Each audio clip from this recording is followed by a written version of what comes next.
تہلکہ انگیز خبر، دجال پیچھے اور کس طریقے سے۔ را کا ایک بہت بڑا نیٹ ورک جو مسلمانوں کو تباہ کرنے کے لیے کام کر رہا ہے، پینٹاگون کا اس میں کیا کردار ہے، بم دھماکے کیسے ہوں گے، بڑی اہم خبر آپ کو دینے والا ہوں، سنیے گا ضرور۔ اپنے پروگرام کا باقاعدہ آغاز کرتے ہیں اپنے پروردگار کے شکر سے۔ جو لوگ اس وقت دنیا بھر میں سچ اور حق کی تلاش میں ہیں وہ ضرور اس چینل کو سبسکرائب کیجئے، اور چینل ضرور سبسکرائب کیجئے۔ 1 لاکھ نہیں، 1 ملین تک ہم جائیں گے، اور ہم ضرور جائیں گے۔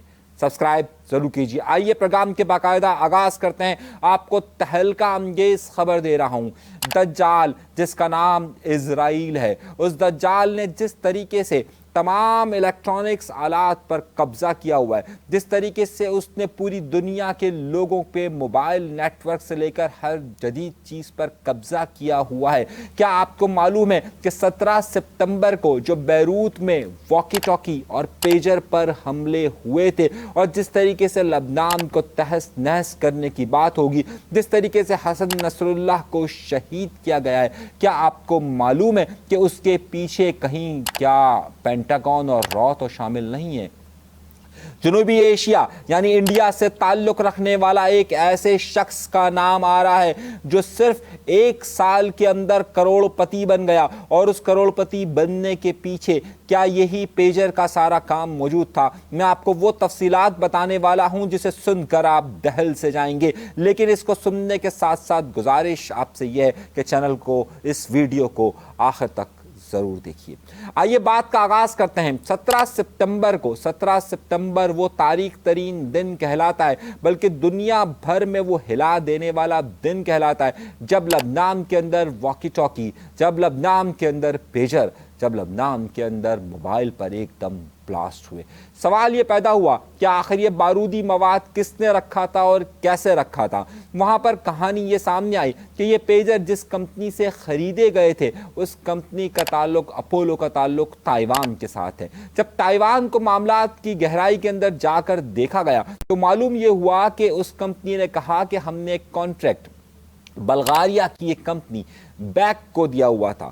پھر آپ نے ہماری ایک ویڈیو دیکھی ہوگی، جس ویڈیو میں ہم نے آپ کو تفصیل سے بتایا تھا کہ بلغاریہ میں اس کمپنی کی جو CEO تھی اس کے کیا تعلقات تھے، اور کرسٹینا نے کس طریقے سے پر اسرار خوبصورت زندگی گزاری اور کیسے وہ اسرائیل کی ایجنٹ بنی۔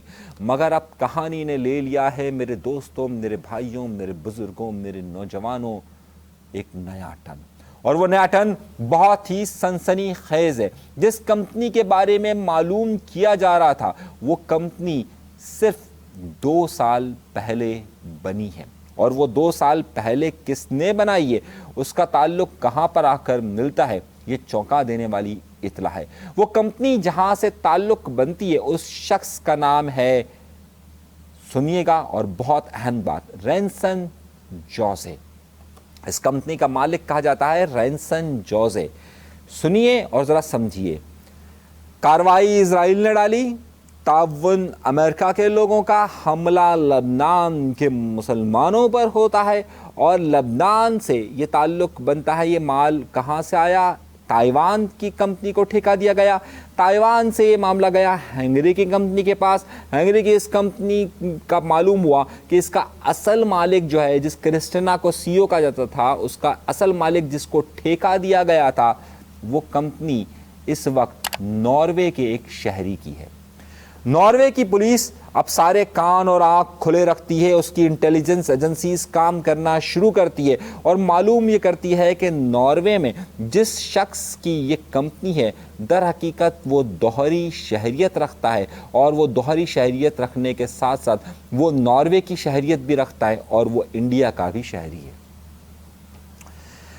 اب یہ کون ہے یہ شخص رینسن جوزے؟ پھر میں آپ کو تفصیلات بتاتا ہوں کہ کیا معاملات ہے۔ یہ رینسن جوزے، اور اس میں را کا کیا کردار آ سکتا ہے، ISI کا کیا کردار ہے، CIA کا کیا کردار ہے، ذرا دیکھیے۔ کہانی پوری دنیا کے اندر پھیلی ہوئی ہے، ایک حملے کے لیے کتنی بڑی نیٹ ورکنگ کی گئی ہے، ذرا اس کو سمجھیے۔ جو ناروے کا شخص ہے رینسن جوزے جو کہ در حقیقت انڈین ہے، یہ 10 سال پہلے ناروے آیا تھا۔ جب یہ آیا تو اس نے بنگلور سے تعلیم حاصل کی تھی، انڈین شہر بنگلور سے، اور یہ بہت ہی غریب گھرانے کیرلا انڈیا کی جنوبی ریاست کیرلا کا رہائشی، اور اس نے بنگلور سے تعلیم حاصل کی اور صرف 35 سال کا ہے۔ یہ 10 سال پہلے یہ ناروے جاتا ہے اور ناروے میں مینجمنٹ کا کام سنبھالنا شروع کرتا ہے، وہاں ایک معمولی نوکری کرتا ہے، اور نوکری کرتے کرتے یہ اپنے بھائی اور بہن کو وہاں سے کیرلا سے ناروے بلاتا ہے۔ اس کے پاس پیسہ بالکل نہیں تھا۔ اگر اس کا اندازہ آپ اس بات سے لگائیے کہ کیرلا میں جس گاؤں کا یہ رہائشی ہے، وہاں پر جب لوگ پہنچے ہیں تو پتہ چلا کہ اتنی غربت میں اس کے ماں باپ زندگی گزار رہے ہیں کہ وہاں پر تو پیسے کا نام و نشان نہیں ہے۔ تو پھر یہ پیسہ آیا کہاں اور لگا کہاں، ذرا اس پر بات کرتا ہوں۔ پھر یہ بات یوں کہ اب اس کے بارے میں جانچ پڑتال کی گئی۔ جب جانچ پڑتال کی گئی تو صرف 2 سال پہلے اس نے ایک کمپنی بنائی تھی، اور صرف 1 سال کے اندر اس نے تقریباً $10 لاکھ کا منافع کمایا۔ یعنی 1 سال کے اندر ایک غریب شخص ایک کمپنی بناتا ہے، اور کمپنی بنانے کے بعد فوراً ہی 1 سال کے اندر اس کے پاس $10 لاکھ کا منافع ظاہر ہو جاتا ہے۔ یہ کیسے ظاہر ہو جاتا ہے اس کو دیکھیے۔ جب پولیس اس کی تفتیش کے لیے نکلتی اور جب معلوم ہوتا ہے کہ جو پیجر دیے گئے تھے وہ اس کی کمپنی نے پرووائڈ کیے، جب ناروے کی پولیس اس کو ڈھونڈنے نکلتی ہے تو معلوم ہوتا ہے کہ یہ 15 دن پہلے امریکہ چلا گیا ہے۔ اب 15 دن پہلے امریکہ چلا گیا ہے۔ جب امریکہ میں اس سے رابطہ کرنے کی کوشش کی جاتی ہے تو اس کا کوئی رابطہ نہیں ہوتا ہے، اور اب ناروے نے باقاعدہ ریڈ وارنٹ جاری کرتے ہوئے انٹرپول سے مدد مانگتے ہوئے اس شخص کو مانگ لیا ہے۔ مگر آپ کو حیرت انگیز بات بتاتا ہوں کہ حملہ ہوا ہے 17 تاریخ کو۔ یہ شخص 15 دن پہلے ناروے چھوڑ دیتا ہے کیونکہ اس کو معلوم ہوتا ہے کہ اس نے جو کام کیا ہے یہ خطرناک کام ہے۔ یعنی کہ ان حملوں سے پہلے ہی یہ ناروے چھوڑ چکا ہوتا ہے، کیونکہ اس نے کارروائی کی ہوتی ہے۔ امریکہ جا کر یہ تھوڑے دن کے لیے موبائل آن کرتا ہے، اور جب اس سے رابطہ ہوتا ہے تو پھر اس کے بعد اس کا رابطہ ختم ہو جاتا ہے۔ ناروے کا شہری، انڈین شہری امریکہ کے اندر موجود ہے اور اسے طلب کرنے کی کوشش کی جا رہی ہے۔ سوالات یہاں بڑے گہرے اٹھتے ہیں، اور کیوں اٹھتے ہیں ذرا اس کے بارے میں بتاتا ہوں آپ کو۔ ناروے کی پولیس نے اس کے بھائی اور اس کی بہن کو اپنے قبضے میں، اپنے پاس حراست میں لے کر اس سے انویسٹیگیشن شروع کر دی ہے۔ جیسے ہی یہ بات معلوم ہوتی ہے، اور یہ بات معلوم ہوتی ہے کہ در حقیقت یہ انڈین شہری ہے اور کیرلا کا رہائشی ہے، فوراً سب کے کیمرے اس کی طرف جانا شروع ہو جاتے ہیں، اور اب یہاں سے نئی کہانی شروع ہوتی ہے۔ معلوم یہ ہوتا ہے کہ 1 سال پہلے یہ رینسن وہاں پر آیا تھا، اور وہاں پر اپنی بیوی کے ساتھ آ کر اس نے وہاں پر جائیداد بھی خریدی ہے۔ کیا اس سارے معاملات میں انڈیا کی ایجنسی را ملوث ہے؟ کیا ان سارے حملوں میں، یعنی جو حزب اللہ کے خلاف لڑائی چل رہی ہے، اس میں اسرائیل، امریکہ اور انڈیا کا کیا کوئی تعلق بن رہا ہے یا نہیں بن رہا ہے؟ یہ بڑا اہم سوال ہے۔ اسرائیل اور انڈیا کے تعلقات کسی سے ڈھکے چھپے نہیں ہیں، خاص طور پر جو آئی ٹی کے شعبے میں اور جو انٹرنیٹ کے شعبے میں انڈیا اور امریکہ اور اسرائیل کے درمیان ایک ٹرائنگل، ایک تکون بنا ہوا ہے، اور یہ ٹرائنگل بہت زیادہ کام آتا ہے۔ جس طرح کے یہ حملے ہوئے اس میں آئی ٹی ٹیکنالوجی کا بھرپور استعمال کیا گیا ہے، اور اس میں جاسوسی کے تمام حربے استعمال کیے گئے ہیں۔ اس وقت آپ کو معلوم ہوگا کہ گوگل کے سی او یا اہم پوزیشنز پر جو لوگ بیٹھے ہوئے ان کا تعلق کہیں نہ کہیں انڈیا سے آ کر لگتا ہے، اور انڈیا کی آئی ٹی انڈسٹری کے کئی ایکسپرٹس اس وقت نہ صرف ناروے، امریکہ اور اسرائیل کے اندر کام کرتے ہوئے پائے گئے، بلکہ وہاں سے ان کی ایک نیٹ ورکنگ بھی ہوتی ہے۔ تو کیا رینسن نے جو کام کیا ہے وہ یہاں کی انڈین حکومت یا انڈیا کے خفیہ اداروں کے تعاون کے ساتھ کیا ہے؟ کیونکہ جب یہ پیسہ موو کر رہا تھا اور جب یہ پیسہ آ رہا تھا تو اس بارے میں سوالیہ نشان کیوں نہیں پوچھے گئے؟ پہلا سوال یہاں سے اٹھتا ہے۔ سوالات کی کڑی اب یہاں پر رکی ہوئی ہے۔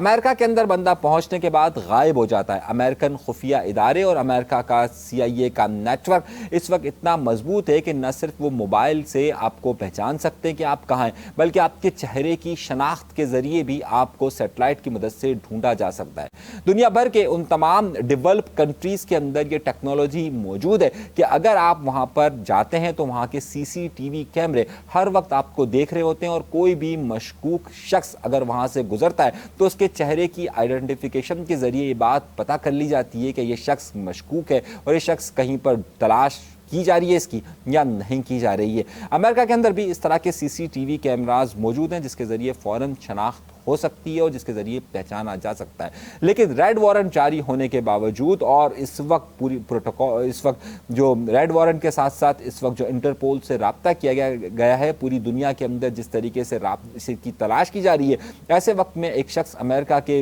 دارالحکومت کے اندر سے غائب ہو جاتا ہے تو سوالیہ نشان ضرور اٹھتا ہے کہ اسرائیل امریکہ گٹھ جوڑ ہے یا نہیں ہے۔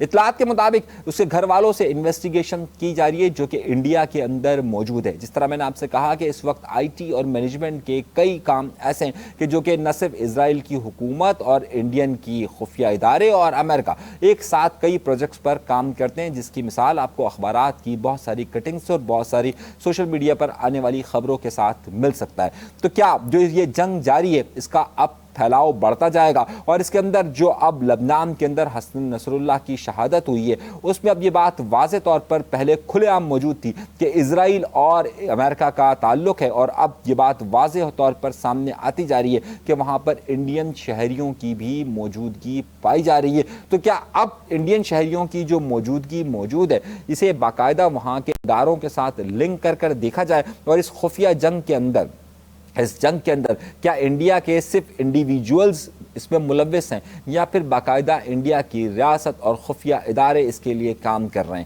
اب سوالات یہاں سے اٹھنا شروع ہو چکے ہیں اور یہ بات اب اس حد تک بڑھ چکی ہے کہ آئندہ دنوں کے اندر یہ معلوم ہوگا کہ اس وقت کا دجال جو کہ تمام چیزوں پر کنٹرول رکھتا ہے، جس نے اسماعیل ہانیہ اور اب حسن نصر اللہ کو جس طریقے سے ٹارگٹ کیا ہے، اس کی پوری ٹارگٹنگ کا جو سارا ڈھانچہ ہے وہ اس وقت انٹرنیٹ اور اے آئی پر ہے اور اس اے آئی کے حوالے سے امریکہ، انڈیا اور اسرائیل کا کیا کوئی گٹھ جوڑ ہے وہ یہ اب رینسن کی گرفتاری پر معلوم ہو سکتا ہے۔ لیکن رینسن ہاتھ کیسے آئے گا؟ رینسن کو اس وقت امریکہ کے اندر پوشیدہ ہے، ناروے وہ آ نہیں سکتا کیونکہ اگر وہ ایسا معاملہ ہوتا اور ناروے کی پولیس نے جب اس بارے میں انویسٹیگیشن شروع کی ہے تو اگر وہ قانون پر عمل درآمد کرتا اور اگر اس نے کام نہ کیا ہوتا تو یقینی طور پر رینسن فوری طور پر ناروے آتا اور ناروے کی پولیس کے حوالے ہوتا اور پھر وہاں پر انویسٹیگیشن ہوتی اور اس سے معلوم ہوتا کہ کیا اس کا انوالومنٹ ہے یا نہیں ہے۔ یقینی طور پر اس کا انوالومنٹ ہے، اسی لیے یہ امریکہ کے اندر پوشیدہ اور تاحال کسی کے ہاتھ نہیں آ رہا۔